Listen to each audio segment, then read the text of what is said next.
నమస్తే, welcome to Leo. నేను మీ Jagan. YS Jaganmohan Reddy 2019 నుంచి 24 దాకా ఏపీకి ముఖ్యమంత్రిగా చేశారు.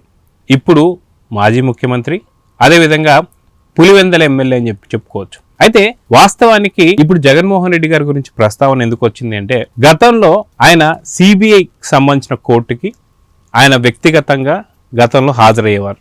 ఇది అందరికీ తెలిసిందే. ఎందుకు అంటే, ఎప్పుడైతే పాదయాత్ర చేస్తున్నటువంటి టైంలో జగన్మోహన్ రెడ్డి గారు ప్రతి శుక్రవారం కూడా సిబిఐ కోర్టుకి ఆయన హాజరయ్యి వ్యక్తిగతంగా అక్కడి నుంచి మళ్ళీ ఏదైతే పాదయాత్రకి ఆయన తిరిగి వెళ్ళేవారు. అయితే దాదాపు ఇప్పుడు 12 ఏళ్ల పైన, అంటే పుష్కర కాలం పైనుంచి కూడా ఆయన బెయిల్ పైనే తిరుగుతూ వస్తున్నారు. 7 ఏళ్ల పైగా ఆయన కనీసం కోర్టుకి వ్యక్తిగతంగా హాజరు కావడం లేదు. అంతకుముందు వాయిదాలకి ఖచ్చితంగా ఆయన హాజరయ్యేవారు.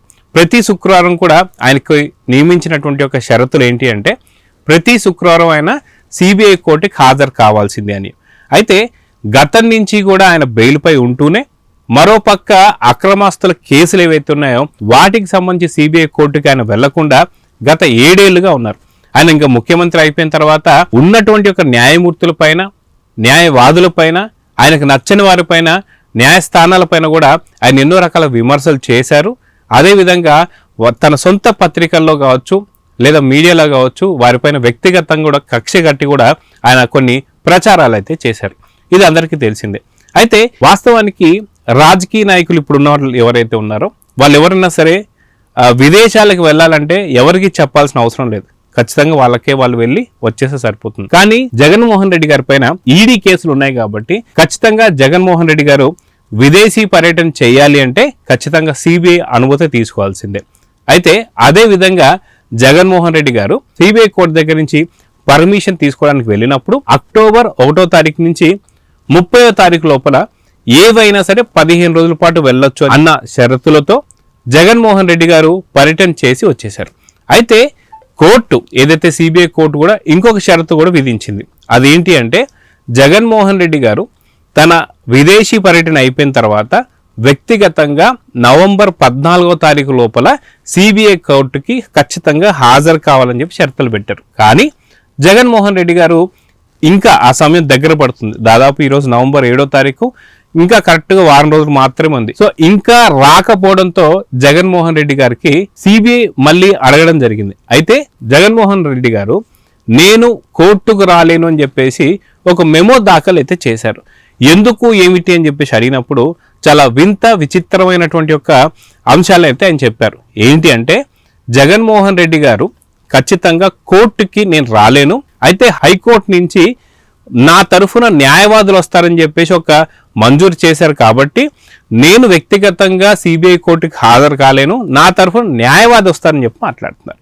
అయితే అదే విధంగా చూసుకుంటే ఎందుకు రాలేనన్న దానికి కూడా సమాధానం చెప్పారు ఆయన. ఏంటంటే, ఖచ్చితంగా నేను సిబిఐ కోర్టుకు వస్తే ప్రత్యేకమైనటువంటి ఒక భద్రత నాకు రాష్ట్ర ప్రభుత్వం కల్పించాల్సి ఉంటుంది. ఇది రాష్ట్ర ప్రభుత్వానికి చాలా భారం కానుంది.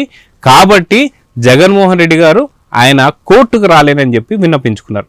అయితే ఖచ్చితంగా రావాల్సిందే అంటే మటుకు నేను వస్తానన్నట్టు మాట్లాడుతూ ప్రత్యేకంగా వీడియో కాన్ఫరెన్స్ అయితే నేను ఇవ్వగలను, దానికి ఎటువంటి ఇబ్బంది లేదని చెప్పేసి మాట్లాడుతున్నారు. ఇవన్నీ చూస్తుంటే ఇది పొన్నోలు సుధాకర్ రెడ్డి ఇచ్చిన ఐడియానా అని మనకు అనిపిస్తుంది. ఎందుకంటే గతంలో కూడా మనం చూసుకుంటే వల్లంనేని వంశీ విషయంలో కావచ్చు, లేదా ఎటువంటి వైసీపీకి సంబంధించిన నేతలు ఎవరు అరెస్ట్ అవుతున్నా సరే వాళ్ళందరి తరఫున పొన్నోలు సుధాకర్ రెడ్డి ఇవే మాటలు మనకి చెప్పేవారు. మనకు అదే మనం వింటున్నాం.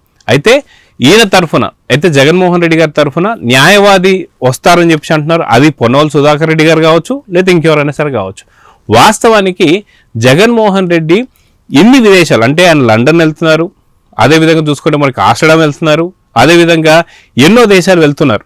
కాకపోతే పక్కనున్నటువంటి హైదరాబాద్లో సిబిఐ కోర్టుకి ఎందుకు హాజరు కాలేకపోతున్నారు అంటే, జగన్మోహన్ రెడ్డి గారు భయపడుతున్నారా?